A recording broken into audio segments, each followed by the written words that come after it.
apologetics seeks to give credible answers to curious questions. What are some further thoughts about Bible translation? At the end of my last episode on which translation to use, I said, hey, let's not get too caught up in this. Let me give a little bit of background.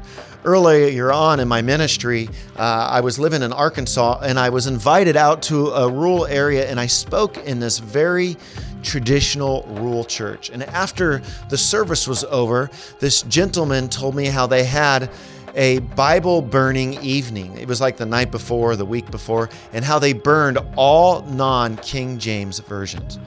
And I thought, my goodness, I looked at him and said, man, you guys just burned the translation that God used to change my life. At that time, I was reading from the NIV. Today I use the ESV, the English Standard Version.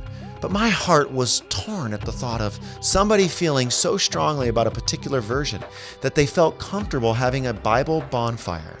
So when I talk about not getting too wrapped up in this, look, we can trust that we have good translations to use. And when we get into this whole idea of which English translation is the best, we have to remember that one of the great things about translators and these missionaries in other cultures, they are striving to help put the Bible from the Greek or the Hebrew into their native language. And so I'm thankful that we even have a discussion about which one is the best. We're lucky to have one translation. And so we have a whole host of options. And I'll say what I said in my last video, it's this. If we're trying to do in-depth study, a literal translation. If we are seeking to do devotional reading, we might want to use the literal translation, but there's some more flexibility, and we can do a devotional read in a dynamic equivalent or even utilizing a paraphrase.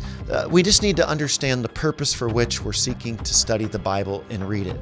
I hope that will help you in making a choice as it comes to studying a Bible for yourself.